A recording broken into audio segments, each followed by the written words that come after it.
5 principales actualités sur les retraites. Mettez un j'aime à cette vidéo et abonnez-vous à la chaîne pour rester informé des dernières nouvelles sur les pensions. Commençons par la 5e actualité. Retraite. Découvrez le montant réel de votre pension après la revalorisation. Dans ce nouvel article, nous allons aborder la question de la revalorisation des retraites de base pour les ex-salariés du privé, qui entrera en vigueur le 1er janvier 2024. En suivant les règles du storytelling, nous allons raconter cette histoire de manière captivante et informer nos lecteurs. L'histoire débute avec la revalorisation des retraites complémentaires, qui a eu lieu en novembre 2023 avec une hausse de 4,9%. Cette fois-ci, c'est au tour des retraites de base des ex-salariés du privé d'être revalorisées, avec une augmentation de 5,3%. Pour rendre cela plus concret, prenons l'exemple d'un retraité modeste qui percevait un salaire brut mensuel de 1 400 € en 2023.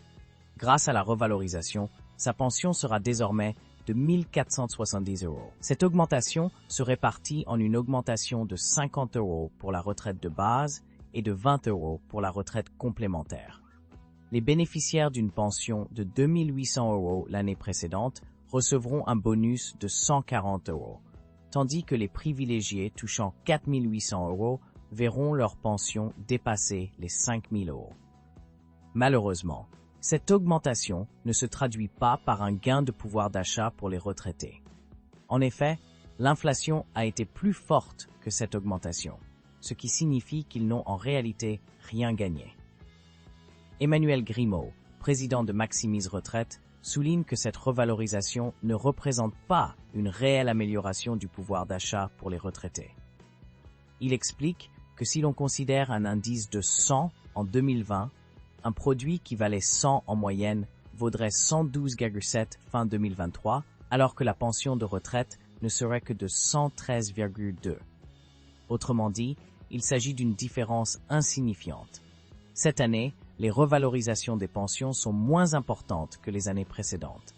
En 2019, par exemple, les retraites de base n'avaient été réévaluées que de 0,3%, alors que l'inflation approchait les 2%. Cela se traduisait par une diminution du pouvoir d'achat pour les retraités. Pour savoir ce que l'avenir réserve en termes d'inflation en 2024, il convient de se pencher sur les pronostics des experts. Ils estiment qu'il y aura probablement moins d'inflation, notamment dans les produits manufacturiers qui sont en train de se stabiliser. Les prix à la production, provenant des usines agroalimentaires, ont explosé en 2022, mais sont en baisse depuis l'été 2023. De plus, les prix à la sortie de ferme accusent une baisse de 10%, ce qui est un signe positif. Selon les économistes, il est préférable d'accepter cette résiduelle inflation plutôt que de la combattre. En effet, les salaires augmentent plus rapidement que les prix, ce qui signifie que le pouvoir d'achat augmentera même avec une légère inflation. Combattre cette dernière serait donc dangereux. Ainsi, cette revalorisation des retraites de base pour les ex-salariés du privé en 2024 ne représente pas une amélioration significative du pouvoir d'achat, mais s'inscrit dans un contexte où l'inflation est moins importante que les années précédentes. Retraite de base 2024. Attention, votre paiement peut être retardé. Voici les dates à retenir. Il était une fois, en 2024, une histoire bien connue de tous les retraités. Chaque mois, ces derniers attendaient impatiemment le versement de leur pension de retraite, un moment crucial pour leur bien-être financier. Cependant, cette année-là allait apporter des changements inattendus dans leur routine. En effet, la pension de base, habituellement versée le 9 de chaque mois, allait subir plusieurs modifications en raison des jours fériés et des week-ends. 11 millions de retraités allaient voir les dates de virement de leur pension décalées à plusieurs reprises. Dans un contexte où la stabilité financière était primordiale, cette situation suscitait à la fois de l'inquiétude et de la sérénité chez les retraités. Ils dépendaient de cette somme d'argent régulière pour garantir un niveau de vie confortable et maintenir un équilibre financier durant leur retraite. La règle de l'assurance retraite était claire. Si le 9 était un jour férié, un samedi ou un dimanche, le versement serait effectué le premier jour ouvrable précédent ou suivant. Ainsi, dès le mois de mars, la pension de retraite de base serait versée un jour plus tôt que d'habitude. Il était donc primordial pour les retraités de prendre en compte ces changements de date en 2024. En mars, la pension de retraite de base serait versée le 8 du mois. Ces modifications concernaient également les mois de mai, juin et novembre, où les versements seraient effectués respectivement les 7 et 8 de ces mois. Cependant, il était important de noter que les règles de versement différaient pour les retraités résidant en Alsace-Moselle. Dans cette région, la pension de retraite était versée le premier jour du mois de la mensualité concernée, ou le premier jour ouvrable suivant en cas de jour férié, de samedi ou de dimanche. Par ailleurs, il était essentiel de faire la distinction entre la retraite de base et la retraite complémentaire. En ce qui concerne la pension Agirc-Arrco, versée aux anciens salariés du secteur privé, le système de versement était différent. Cette retraite complémentaire était versée en début de mois pour le mois en cours. Il était donc crucial pour les retraités de prendre en compte toutes ces informations afin de suivre les versements de leur pension de retraite tout au long de l'année 2024. Cette histoire rappelait à tous que l'organisation et la planification étaient essentielles, même une fois à la retraite. Retraite Agirc-Arrco. Comment optimiser votre carrière pour augmenter votre pension? Il était une fois, dans un monde où des milliers de travailleurs du secteur privé cotisaient chaque année à l'Agirc-Arrco, un régime de retraite complémentaire qui les accompagnait dans la construction de leur avenir. Récemment, les gardiens de cet important régime ont pris une initiative inédite, une campagne destinée à encourager les actifs, même parmi les plus jeunes, à veiller de près sur l'évolution de leur carrière. Mais pourquoi était-il si crucial de suivre attentivement son parcours professionnel? C'est sur une journée lumineuse du 6 novembre dernier que l'Agirc-Arrco a lancé cette campagne, visant à inciter ses assurés de tous âges à surveiller régulièrement le devenir de leur carrière. Consciente de l'importance de protéger les droits de chaque individu, l'Agirc-Arrco les invite à consulter plus fréquemment les relevés de carrière disponibles sur son site officiel. Espace personnel. agircarrco.fr. Les précieux relevés de carrière se trouvent aisément accessibles via le service Ma carrière en un coup d'œil, que ce soit sur le site web ou sur l'application mobile Mon compte retraite. Ces documents décrivent en détail tous les droits acquis depuis les débuts de la vie professionnelle, dans les divers régimes de retraite obligatoires, qu'on soit salarié ou travailleur indépendant, et ce, tant pour le régime de base que pour le régime complémentaire. Vérifier sa carrière est un réflexe essentiel, tout comme vérifier le montant de ses impôts, souligne avec conviction Julien Sériol, expert en gestion de carrière auprès de l'Agirc-Arrco. Cela est d'autant plus crucial si une personne a changé maintes fois d'entreprise ou si elle a connu divers statuts, telle une transition du statut de salarié à celui d'indépendant. Voir si elle a vécu une expérience professionnelle à l'étranger, poursuit-il. Il est vivement recommandé de veiller régulièrement à sa carrière, que ce soit pour les périodes passées ou pour vérifier que les périodes de longue maladie ou de chômage sont bien prises en compte, ajoute-t-il. Insistant sur l'importance de ne laisser aucune lacune dans le parcours professionnel. Mais que faire en cas d'erreur détectée dans son relevé de carrière? Quelle est l'action à entreprendre face à ce constat désolant? Heureusement, l'Agirc-Arrco veille et met à disposition de ses assurés une voie de recours. Il suffit de contacter la caisse de retraite en question en utilisant les coordonnées fournies sur le relevé pour déposer une réclamation. Ce service d'assistance est disponible à tout moment de la carrière, sans limite d'âge. Une fois la réclamation déposée, les rectifications nécessaires seront apportées dans le but de corriger ces erreurs. C'est précisément pour cette raison que ces vérifications régulières sont vivement recommandées. Détecter les erreurs le plus tôt possible et formuler les réclamations pertinentes permet de faciliter ces corrections. Un dossier de retraite avec un relevé de carrière complet sera traité plus rapidement, confirme l'expert en question, éclairant ainsi le chemin à suivre pour les générations actuelles et futures. Enfin, il est important de rappeler que près de 26 millions de travailleurs du secteur privé contribuent au régime Agirc Arrco. Ce régime colossal distribue ensuite, comme par miracle, environ 90 milliards d'euros à plus de 13 millions de valeureux retraités ayant œuvré dans le domaine privé. Ainsi, dans cette histoire dont l'intrigue est portée par une campagne visant à encourager la vigilance et la vérification régulière du relevé de carrière, l'Agirc Arrco se positionne en protecteur incontesté. Les actifs, conscients de cette nécessité, sont désormais appelés à écrire leur propre destin de retraite et à construire consciencieusement leur avenir, étape par étape. Cumul emploi-retraite, tout ce que vous devez savoir pour profiter de ce dispositif en 2024.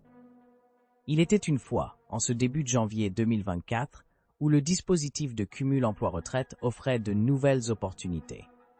Suite à la réforme des retraites, de nouvelles règles s'appliquaient désormais. La reprise d'une activité permettait d'acquérir de nouveaux droits à la retraite et ainsi d'augmenter sa pension. Pour profiter de cette possibilité, il fallait être en cumul emploi-retraite intégral. Cette condition se remplissait si l'on avait atteint l'âge légal de départ à la retraite, liquider l'ensemble de ses pensions de base et complémentaires et justifier d'une carrière complète ou atteindre l'âge du taux plein, c'est-à-dire 67 ans. Pour entamer cette démarche, il était nécessaire d'informer sa caisse de retraite de base dans le mois suivant le début de l'activité. Les informations à fournir étaient le nom et l'adresse de l'employeur, la date de début d'activité, ainsi que le montant et la nature des revenus. Toutefois, il pouvait y avoir un délai de carence selon le contexte spécifique.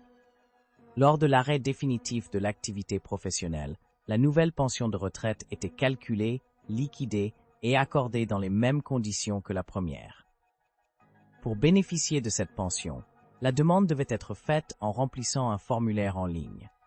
Les régimes de base alignés tels que la CNAV, MSA salarié et la SSI, ainsi que les régimes des fonctionnaires et des professionnels libéraux, comme le CNAV-PL, CNBF pour les avocats, étaient concernés par la nouvelle pension de retraite.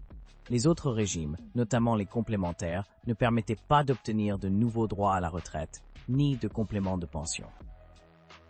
La nouvelle pension était automatiquement calculée à taux plein, mais sans possibilité de majoration.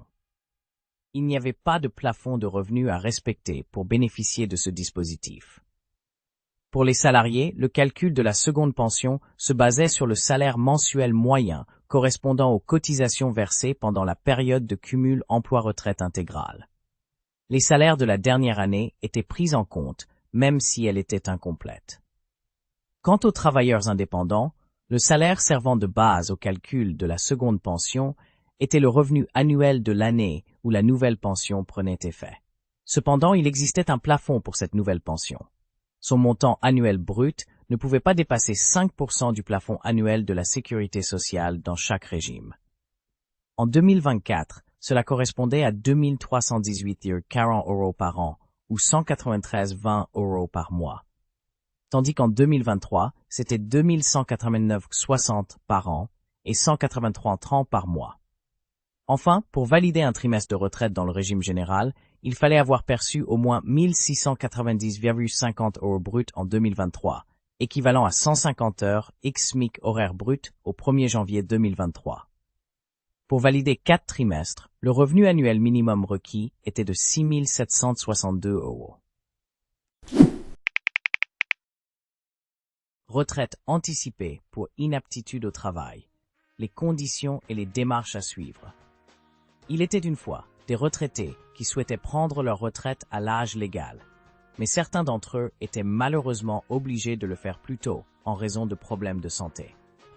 Face à cette situation, le gouvernement a décidé de mettre en place un dispositif de retraite anticipée pour inaptitude au travail. Cette mesure permettait aux retraités reconnus inaptes par la Sécurité sociale de cesser de travailler avant l'âge légal de départ à la retraite, qui avait été fixé à 64 ans grâce à une réforme.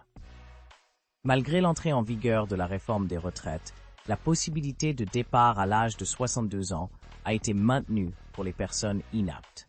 Ainsi, ce dispositif de retraite anticipée pour inaptitude au travail est devenu une réalité, compte tenu du changement progressif de l'âge légal de départ à la retraite. Contrairement à d'autres réglementations sur la retraite anticipée, l'âge de départ à la retraite varie et l'âge de 62 ans s'applique pour tous. Pour pouvoir bénéficier de ce dispositif, il faut être reconnu inapte par un organisme de la sécurité sociale compétent. La reconnaissance d'inaptitude se base sur les critères définis par la sécurité sociale et non sur le droit du travail. Ainsi, si un travailleur est déclaré inapte à son poste par un expert en médecine du travail et par un organisme de la sécurité sociale, il peut alors prétendre à une retraite anticipée pour inaptitude au travail. Pour être éligible à ce dispositif, il faut remplir 2 conditions cumulatives. Tout d'abord, l'assuré ne doit pas pouvoir poursuivre son travail sans compromettre sérieusement sa santé. De plus, il doit présenter une incapacité de travail permanente, médicalement prouvée, atteignant un taux de 50% en tenant compte de sa capacité physique et mentale à exercer ses activités professionnelles. Les démarches pour bénéficier de cette retraite anticipée impliquent que la demande de reconnaissance d'inaptitude au travail soit validée par le médecin conseil de la CARSAT, l'organisme en charge du versement des droits et des prestations vieillesse. Pour cela, il faut transmettre un rapport médical établi par le médecin traitant, décrivant l'état de santé de l'assuré, ainsi qu'un avis sur son incapacité de travail. En plus de cela, l'assuré doit fournir un formulaire établi par le médecin compétent, basé sur son contrat de travail. Ainsi, le dispositif de retraite anticipée pour inaptitude au travail offre une solution pour les travailleurs en fin de carrière confrontés à des problèmes de santé, les empêchant de continuer leur activité professionnelle. Grâce à ce dispositif, ils peuvent prendre leur retraite avant l'âge légal et s'assurer une meilleure qualité de vie malgré leurs difficultés.